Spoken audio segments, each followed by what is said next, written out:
En el espacio pictórico, la realidad adquiere las dimensiones y el volumen del plano. Así, la pintura recrea la experiencia que se tiene del mundo desde tiempos remotos hasta nuestros días.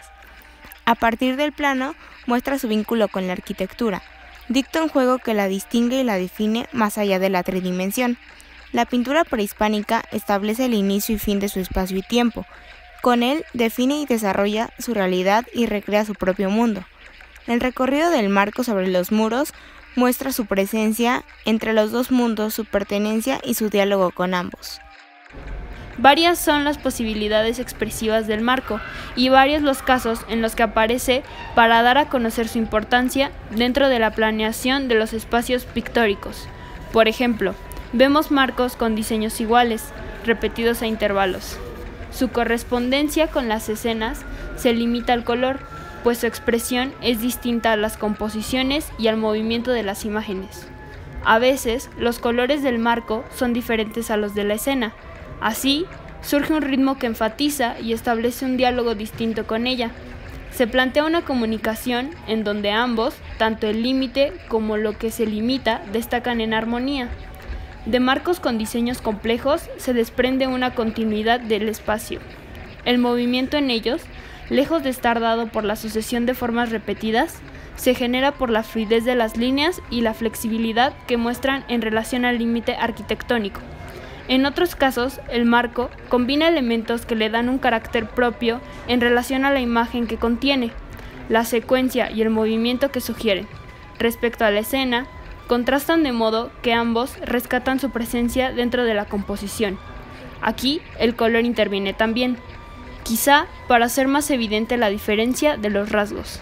Además de vincular, delimitar, contener y resguardar, el marco participa activamente en la construcción del lenguaje pictórico. Las diferencias que guarda con la planeación de las escenas, los cambios en color y en los ejes, revelan diálogos y lecturas interesantes que solo pertenecen a la pintura. Su presencia compositiva puede ser también una presencia simbólica, de modo que su tarea no termina en el color y en la forma, sino que transmuta, es decir, de la expresión al decir del significado que conlleva a ambos. La pintura prehispánica resguarda otras realidades, mundos que perfilan su rumbo dentro de una existencia múltiple y distinta, conlleva secuencias, sucesos, tramas e historias que conciernen al plano. Así fluye y se descubren sus límites, límites que acogen espacios y tiempos que devienen al ritmo de las líneas, del dibujo y del color, géneros, bordes y lenguajes que hablan de lo real y lo imaginario, del espacio y del tiempo que habitan. Por lo general, los muros exteriores de los edificios estaban pintados de un color uniforme. Las escenas se reservaban para los interiores. Estas tenían, según su destino, carácter narrativo, conceptual, histórico, ritual y religioso, bélico, cosmogónico y cotidiano. La gama temática era extensa y vista en conjunto revela los intereses, quehaceres, ceremonias y creencias de los antiguos habitantes de Mesoamérica. Según Miguel León Portilla, la palabra náhuatl toltecatl venía a significar lo mismo que artista. Entre los artistas cuyos atributos y obligaciones se mencionan en las fuentes está el tlacuilo, el pintor que además de la facultad natural y entrenada para ejercer su oficio, tenía la visión del mundo sobrenatural inmensamente religioso en el que estaba inmerso. La gran mayoría de la pintura prehispánica que conocemos está pintada sobre aplanados de cal, seguramente debido a la resistencia y color de este material, aunque también existen algunos ejemplos de pintura sobre barro. En la pintura mural existen dos grandes divisiones en cuanto a la técnica, las pinturas al fresco y las pinturas al seco. La primera técnica supone que los pigmentos se aplicarán al soporte antes de que éste haya fraguado. En la pintura al seco, el aplanado ya fraguó cuando se aplican los colores. Cada técnica tiene posibilidades y limitaciones específicas que determinan las cualidades plásticas y expresivas de la pintura. Los pintores prehispánicos idearon las técnicas adecuadas para transmitir los mensajes, creencias y acontecimientos relevantes de sus culturas. La huella pictórica dejada por los habitantes prehispánicos se manifiesta sobre todo en la cerámica. Desde tiempos muy remotos aparece la pintura puesta antes de la cocción e inclusive agregada posteriormente en ánforas, cuencos, platos, copas, alcarrazas máscaras y figuras antropomorfas, zoomorfas y antroposomorfas. Pero no solo se hacían con un fin decorativo u ornamental, ya que las pinturas geométricas suponen una ordenación de formas y responden a un contenido mental acorde con la comunidad productora, siendo creación popular anónima. Existe una marcada vocación por lo lineal geométrico que se opera por lo común buscando lo esquemático y fijando un motivo que se inspire en la naturaleza botánica o animal, flor, pájaro, serpiente, mono, etc.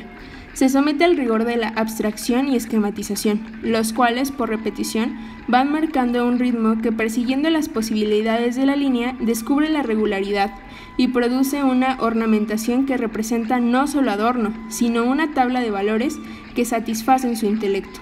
El repertorio de formas geométricas de la pintura ornamental sobre objetos cerámicos se hizo basándose en rayado paralelo, entrecruzado, grecas, puntas de sierra, círculos, volutas, triángulos, rombos, cuadrados, etc.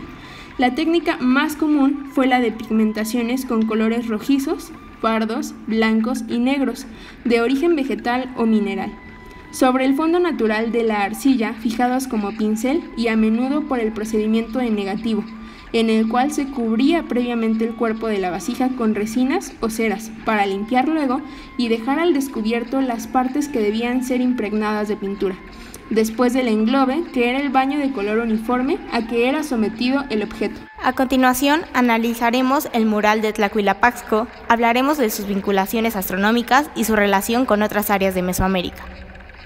Este mural, que fue muy fragmentado por sus saqueadores, tiene representaciones de personajes vistos de perfil. Hacia el frente de cada uno de ellos se encuentra un atado de varitas en las que se clavan unas pencas de maguey con las puntas pintadas de un rojo más oscuro. Habla o canta, ya que de su boca sale una voluta que se ha identificado como la palabra o el canto.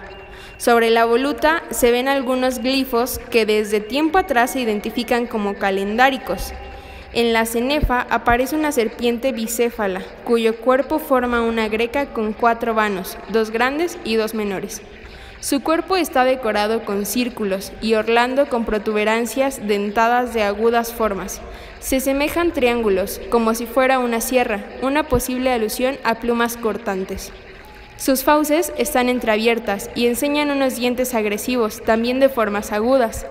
En los huecos de mayor tamaño que forma la greca del cuerpo de la serpiente, se ve la representación del momento en que nace un polluelo bicéfalo, cuyas cabezas están volteadas hacia rumbos opuestos, con sus pescuezos y lo que pudiera ser el cascarón, que repite los círculos y las agudas indentaciones del cuerpo. Por ser una quimera bicéfala y por la decoración de su cuerpo, se relaciona con la serpiente de plumas agudas y cortantes. Todo esto pudiera representar que la época corresponde a la serpiente de fuego, la época de secas, el tiempo de jugar a la pelota y de ir a la guerra. Este mural puede aludir al inicio de un ciclo calendárico de 52 años, que se celebraba entre los mexicas con la ofrenda de espinas de maguey ensangrentadas.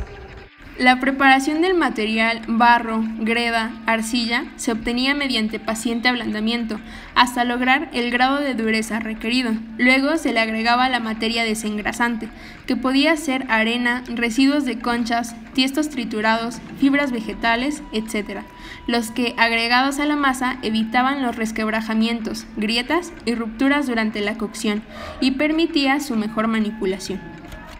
Desde tiempos muy antiguos, el hombre ha necesitado expresarse. La pintura prehispánica es una de las máximas expresiones de nuestro patrimonio cultural, que por sus condiciones de fractura, ubicación, intemperismo y descuido, además de la fragmentación que presenta, su pérdida y destrucción son rápidas e irreversibles. A principios del siglo pasado, solo existían algunas referencias respecto a los murales en México, y casi ninguna a su estudio. Hacia la segunda mitad del siglo, investigadores como Lawrence Sloan, Arthur Miller, Marta Fonserrada y Sonia Lombardo ofrecieron importantes estudios al tiempo en que se daban importantes descubrimientos, entre los que destacan las pinturas de Bonampak en Chiapas en 1946 y de Cacaxtla en Tlaxcala en 1985.